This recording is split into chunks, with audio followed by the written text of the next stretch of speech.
Hey Geometries, this is lesson 2-3, biconditionals and definitions. Now, our objective today is to write biconditionals and recognize good definitions. Keep in mind, it feels like it's a lot of extra stuff, but biconditional is the next step from learning about inverse, converse, and contrapositive.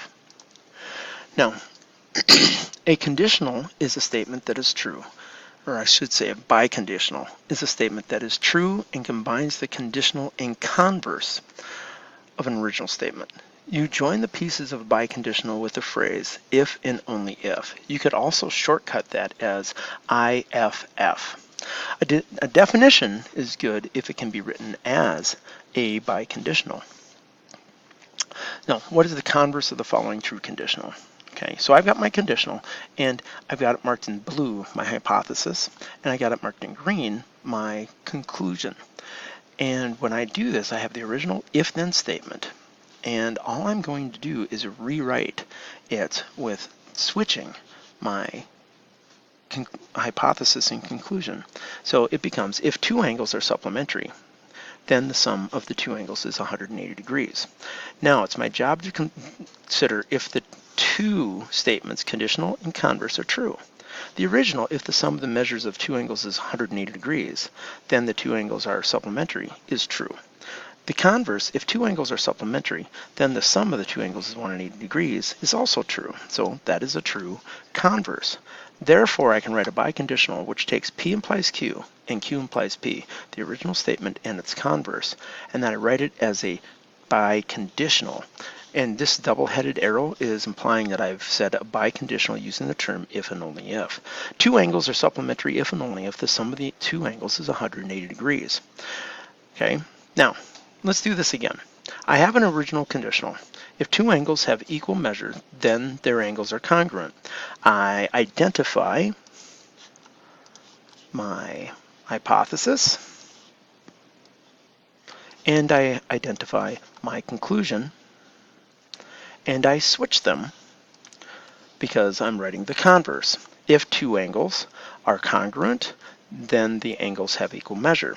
Now I got to consider, is my converse true and is my original conditional true? My original conditional was true and the converse is also true. Now I can write it as a true biconditional. When I write the true biconditional, I look to the original conditional statement and I drop if and I drop then. In place of then, I place if and only if. So that's how I do my rewrite. And that's where I'm doing, and you'll find that I'm going to do that all the time. So two angles have equal measure if and only if the angles are congruent. Now, key concepts for biconditional statements. A biconditional combines P implies Q and Q implies P, the original statement and the converse, and that becomes P implies Q, a double-headed arrow. So it becomes that. A point is a midpoint if and only if it divides a segment into two congruent segments. Now this is a biconditional because the if and only if is signaling you, the reader, that it's a biconditional. That means the forward sense, if a point is a midpoint, then it divides a segment into two congruent segments, and the reverse sense, if a point divides a segment into two congruent segments, then it is a midpoint. And that's what this symbol means, that P implies Q and Q implies P is the same as far as their being true. What are the two conditionals that form the statement below? So I got two numbers are reciprocals if and only if their product is 1. So keep in mind, the forward sense is if two numbers are reciprocals, then their product is 1. Okay? So I have the forward sense, and I didn't change anything. My original biconditional statement, I put in if, and in place of if and only if, I put then. Now, my reverse is a converse of this statement. Okay, so my converse becomes if the product of two numbers is 1, then they are reciprocals.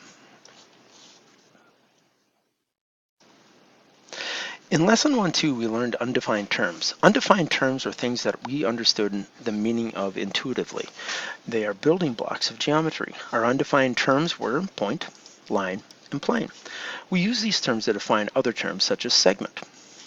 So let's talk about good definitions.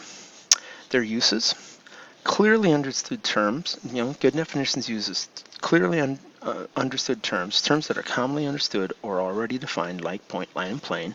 If we were going to talk about segment, a segment is a portion of a circle whose endpoints are points. Segment is portions of a line whose endpoints are points. Okay. Now, a good definition is precise. It avoids language that's large, sort of, and almost, and it's reversible. This means you can write a good definition as a true biconditional. Okay, so you can write the converse, and the converse of the original statement is true. Now, writing a definition of biconditional.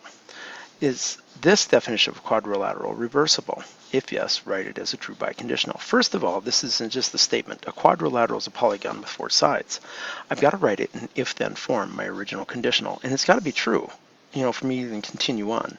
So if a polygon is a quadrilateral, then it has 4 sides, and this is true. Quadrilateral is a 4-sided polygon.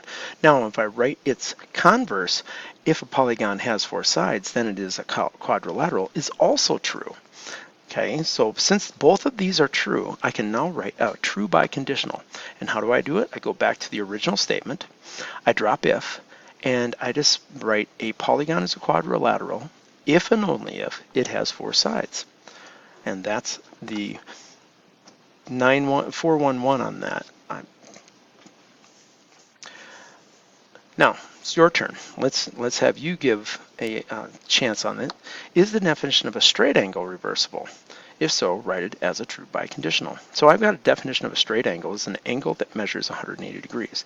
And I have the original statement written in if-then form. If an angle is a straight angle, then it measures 180 degrees. Turn me off, write the converse.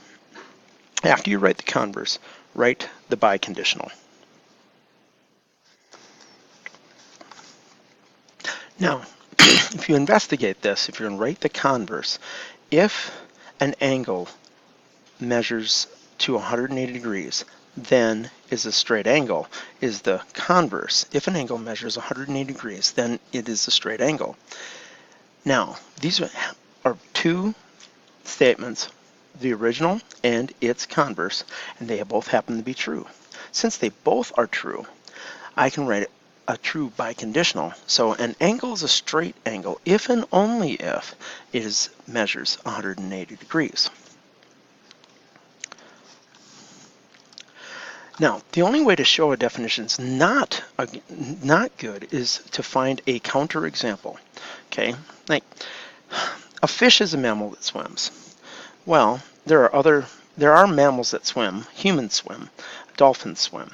But I guess I got to come clean that a fish is neither a mammal nor is an amphibian, so it's just got a vertebrae. Because of the gills, it's a mammal, not a mammal. So we got to keep that in mind, but it's a false statement, and it'll run along with that. Rectangles have 4 corners. Well, what other things have 4 corners? Is it just rectangles? And what we're trying to do is this good enough for a definition? And really the best definition for rectangles have 4 right angles, not just 4 corners. Things that have 4 corners is like a trapezoid. So that's rectangles false because a trapezoid has 4 corners and it's not just rectangles.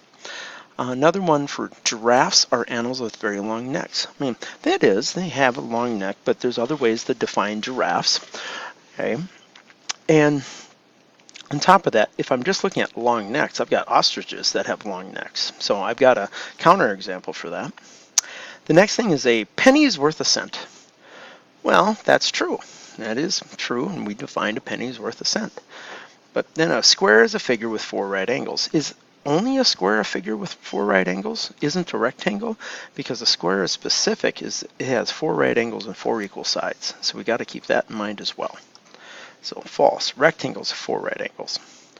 So that's what we've got. We just want to make sure you realize how to go about evaluating these things and rewriting them when you need to write them in if-then form, and then writing that in its converse, and then combining the true original statement and if and converse to be a true biconditional.